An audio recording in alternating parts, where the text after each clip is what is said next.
Well, over 20 years ago now, there was a big excitement about the millennial celebrations. I can hardly say the word, I'm so excited about it.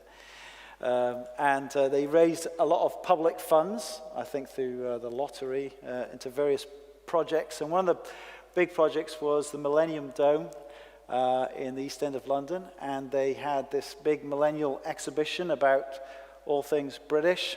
And Eva Jurichna, a Czech-born architect, was assigned the role of designing the Spirit Zone in the Millennium Dome.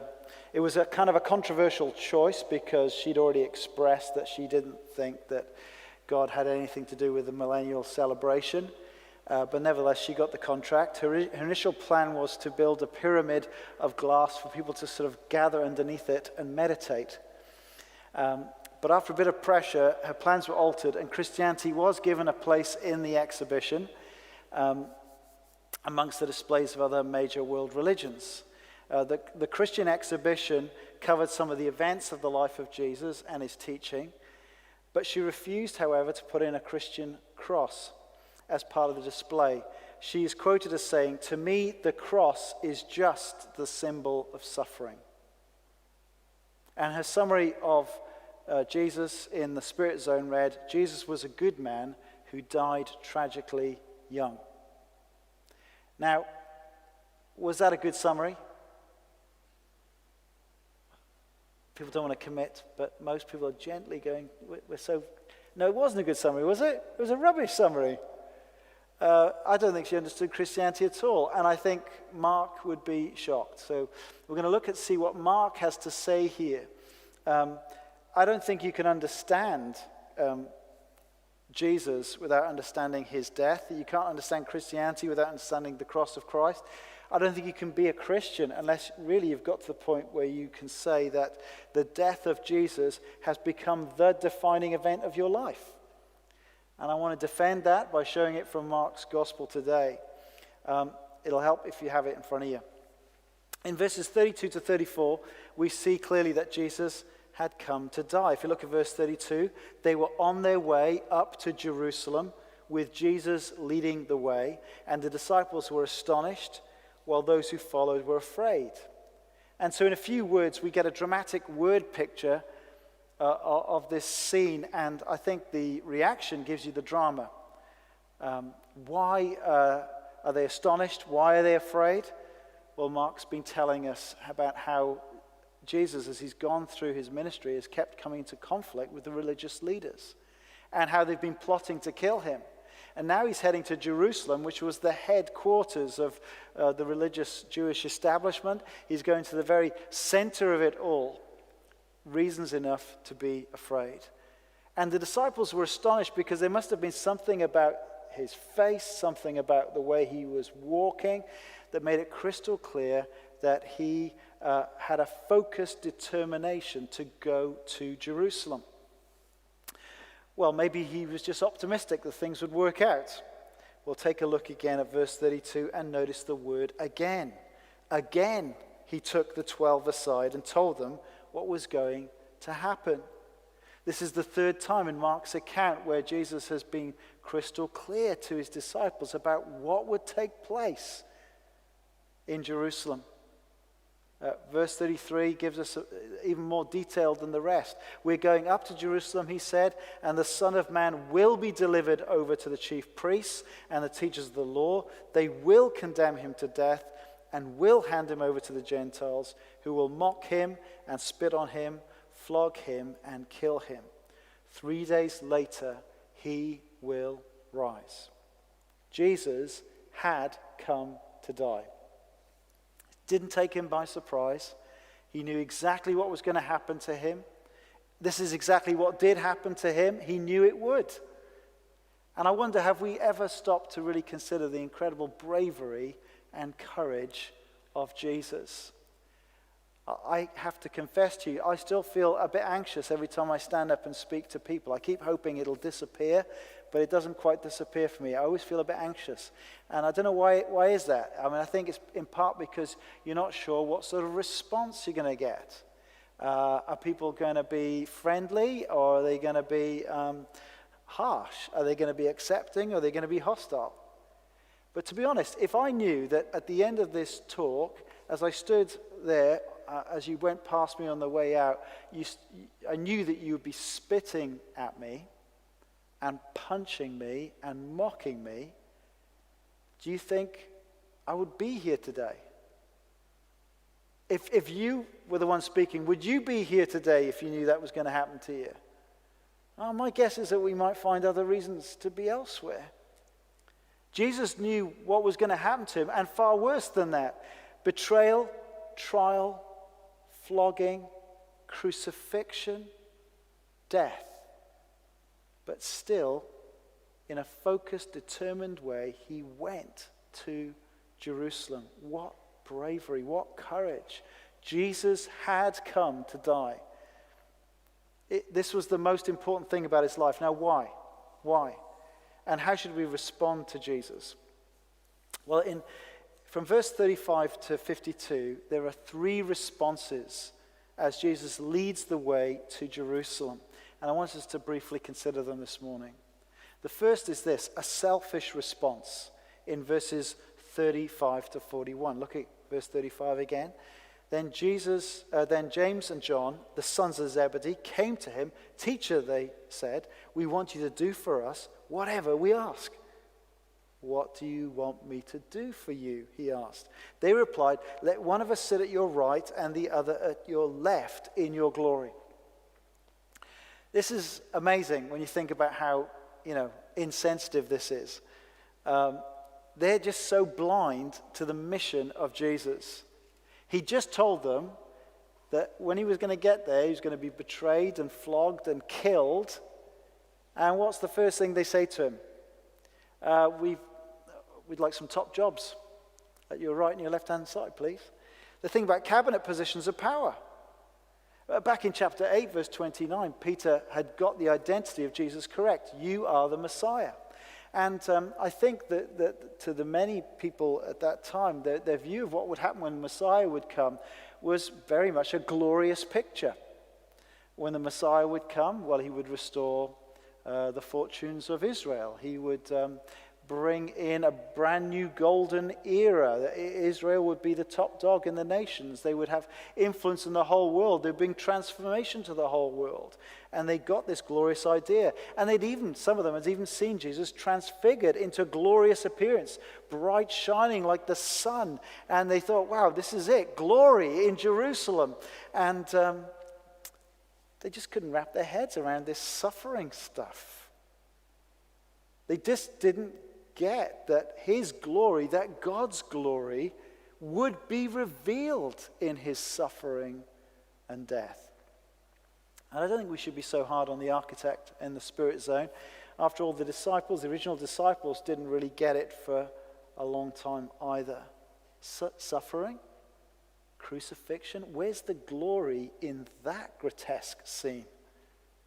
Now, all James and John were able to latch onto was this idea of him becoming a great and glorious king. As they approached Jerusalem, they thought this must be the big moment. His glory is going to be revealed, maybe like the transfiguration again. And there's going to be a throne of power, and they could smell the position of greatness to be at his right and his left. Don't you love it, the way they do it? Teacher, they said, we want you to do for us whatever we ask.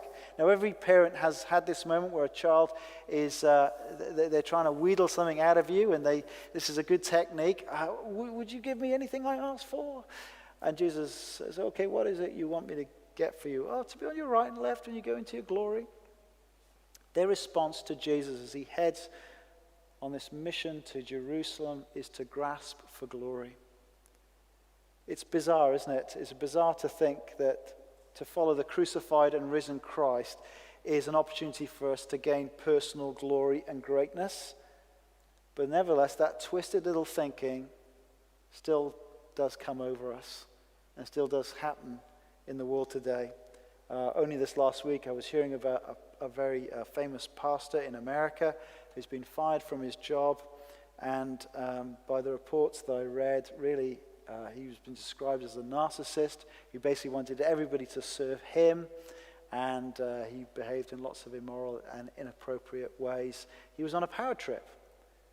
Even his job as a pastor was about getting status and power before others. And so we can get this so wrong even today. But Jesus points out the shallowness of their response in verse 38. You don't know what you're asking, Jesus said. Can you drink the cup I drink, or be baptized with the baptism I am baptized with? Now, in the original language, the question is put in a form that clearly indicates they can't, because what Jesus is talking about is a unique experience that only he can go through. Only he can experience what he's talking about here. Drinking the cup, being baptized, they're symbols of his death. In chapter 14, we'll get to the Garden of Gethsemane, and that's the night before he was tried and flogged and crucified. And the anguish of the events that are going to happen the next day are so overwhelming that it causes Jesus to say, my soul is overwhelmed with sorrow to the point of death. And then he prays to his heavenly Father, everything's possible with you. Take this cup from me, yet not my will, but what you will. This cup is a way of referring in the Old Testament to the anger and the judgment of God against sin and rebellion. This is a cup of God's wrath that Jesus is going to be drinking. He's not suffering just so much about the physical suffering. It's this spiritual experience of the judgment of God against sin. That's the cup that he must drink. And the baptism that he's being referred to here is his own death, that he's going to be overwhelmed with God's judgment. It'll be like a colossal wave that breaks over him and drowns him. Are you able to drink that cup? Are you able to be baptized with that baptism? And James and John go, oh, yeah, we can do it. Because they haven't got a clue. They've not understood. They haven't seen that what Jesus is about to do is something that only he uniquely could do as the perfect Son of God.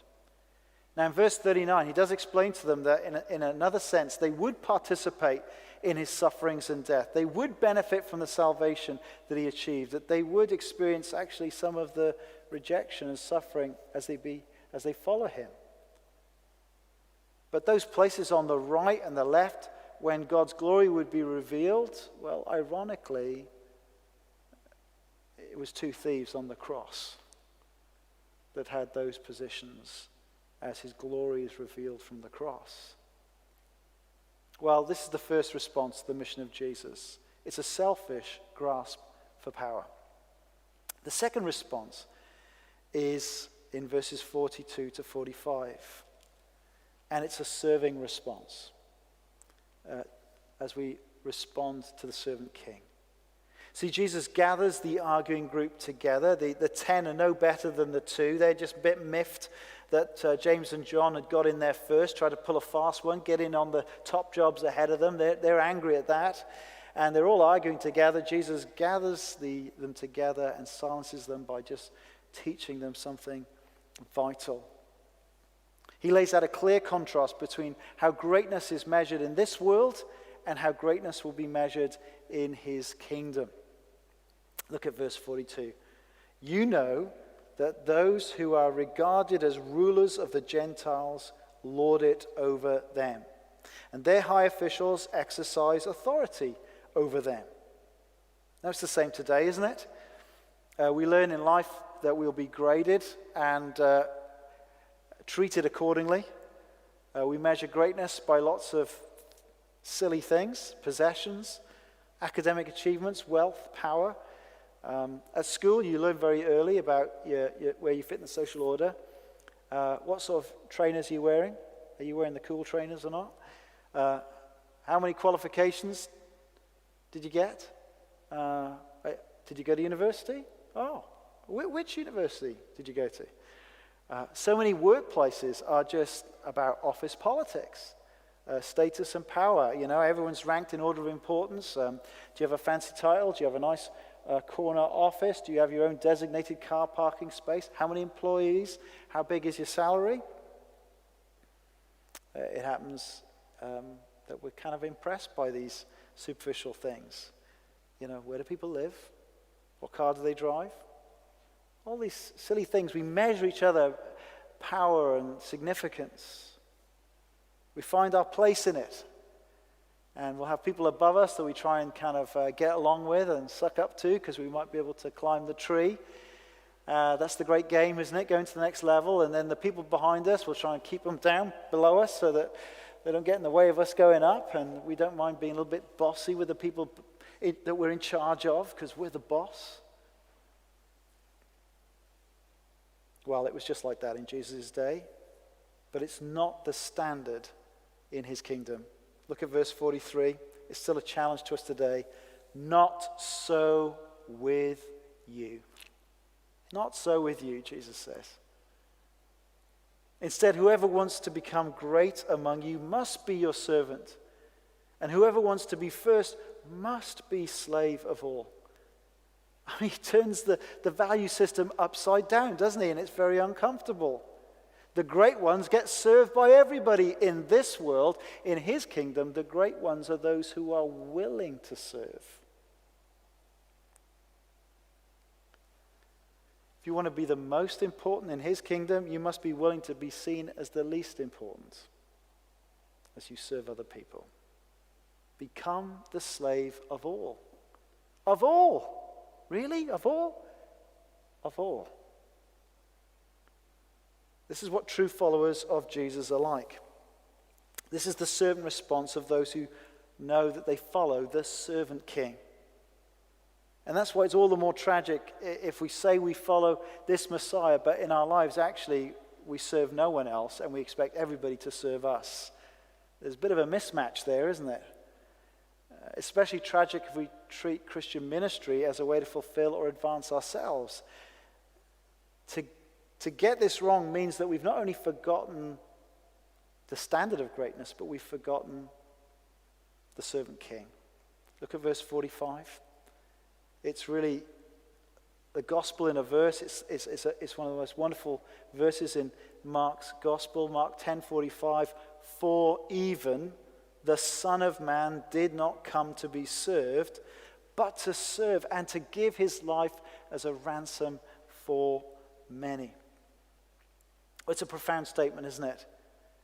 About the glory of who Jesus is and what he did when he came the first time. It's a great Christmas verse, actually.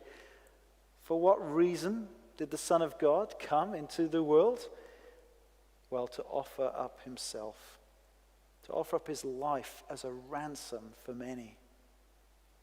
That cup of God's judgment that he would drink, it was not for his own rebellion against God. He was completely perfect. That cup was filled with God's judgment that we deserve because of our selfish actions, because of our sinfulness, because of our sinful behavior against God and against other people. And Jesus willingly chose to come into the world to drink that cup that I deserve to drink it in my place, so that I would not have to face eternal separation from God. That if I trust this Savior, I can be ransomed. I can be redeemed. I can be forgiven. I can be made right with God. Still in the world today, people are taken hostage. And the way that they say they're going to be released is if you pay them a ransom. It's still happening in the world today. Well, Jesus came to pay the ransom payment, to free me from my sin, to free me from my guilt, to free me from the hold the devil has over my life because of my sin and guilt. That's why in the spirit zone, with no cross, well, they missed the point. Missed the whole thing, didn't they? The most crucial point. Yes, it is a symbol of suffering. Suffering more than we could ever comprehend, but just a symbol of suffering? No, the reason that the cross is the emblem for Christianity is because we see it as the greatest symbol of freedom that this world has ever known. It's a rescue. It's a rescue sign. It's the sign of our freedom. Our sin removed, our guilt removed, our ransom paid. At such great cost. And the cross profoundly reveals God to us, doesn't it? What would you expect God to do if he entered the world in a human body? There's nothing that compares with this. It's a silly comparison, but just think for a moment. Buckingham Palace gets onto you this week and says the Queen is going to visit you. She's going up to Balmoral for Christmas, and she's going to pop into Edinburgh. She's going to come to your house. The doorbell comes. You open the door. There's the Queen, and you say, "Your Majesty, what an honor to have you here. The vacuum cleaner's under the stairs, and if you could give the house a quick clean up and make me a cup of tea, we could sit down and have a chat." You wouldn't dream of it. You wouldn't dream of it. Well, the greatest one of them all, the glorious Son of Man, according to Daniel 7, the one who comes and enters into the presence of the Ancient of Days, comes to the throne, the one to him is assigned kingship over all things, all peoples, all nations should serve and worship this glorious Son of Man. The greatest one came not to be served, but to serve and give his life as a ransom for many. Now that's language from Isaiah 53. The suffering servant who offered himself for many. Amazing. You know, when we get this, we can never be the same. When we really understand who Jesus is and what he did, therefore following Jesus is transformed completely. So what is our response? Is it a selfish response where we're basically always grasping for glory? Or is it the servant response? That having come and asked him to ransom us, we've begun to follow him, the servant king, by showing that in our everyday lives of serving others, being the servant of all. Perhaps you can even think of ways in the last week where you've been selfish and you've fallen short on this. And I want to say to you, come back to the cross. There's forgiveness, there's grace, and ask him to help you by his Spirit to become this servant that naturally flows out of understanding that he's the servant king. But it could be that people are listening today and they're going to go, I don't get this. I don't understand what you're talking about. Jesus' death still seems very remote to me and insignificant to me. The life of service that you're describing, well, it seems like a life for losers. I want to get on. I want to succeed. You've watched The Apprentice too often. You want to be at the top of the tree. You just can't see it, just can't understand it. Well, can I suggest to you, if that's your thoughts today, then you might want to consider the third response, which is of this blind man, Bartimaeus. And in verse 46 to 52, we see this saving response that pleads for mercy. I love this account. This midsection of Mark begins with a blind person being healed, and it ends with a blind person being healed before Jesus then heads into Jerusalem, which we're going to see in chapter 11. And it's full of little eyewitness details. This blind beggar, he hears that Jesus is passing by. He's coming to Jericho, and he demonstrates his great confidence that Jesus could change his whole life. And he really is such a model of how you're supposed to respond to Jesus. The disciples have taken so long to understand that he is God's promised king, but Bartimaeus just bellows out what he firmly believes. Jesus, Son of David, have mercy on me. And he keeps calling out.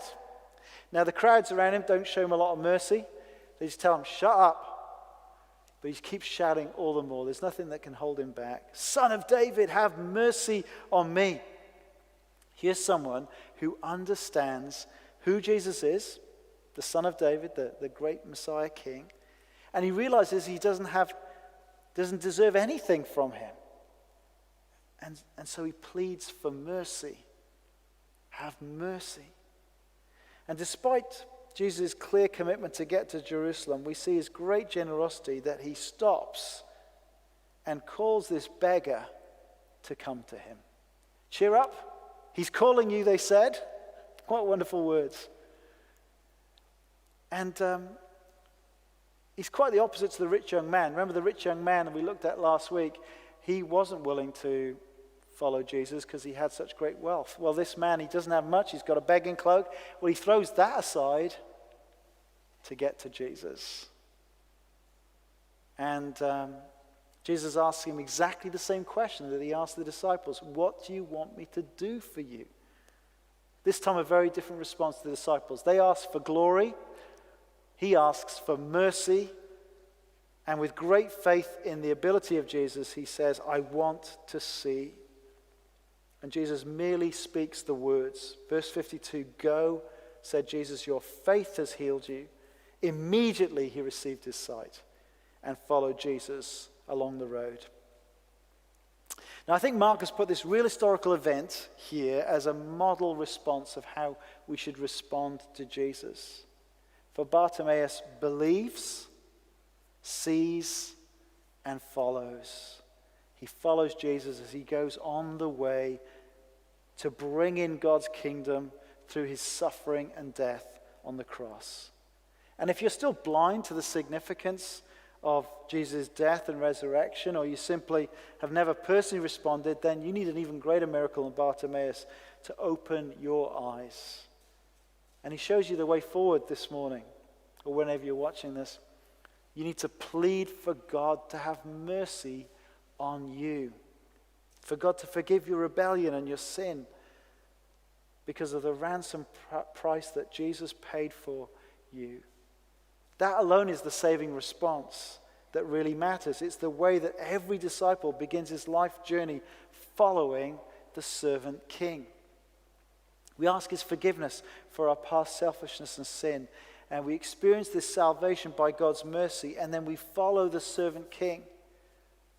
We're going to sing the classic song that Graham Kendrick wrote a long time ago, The Servant King, because it so perfectly describes what a disciple is, that we learning how to serve and in our lives enthrone this Jesus, and we do so by putting each other's needs first, knowing that it is Christ ultimately that we're serving.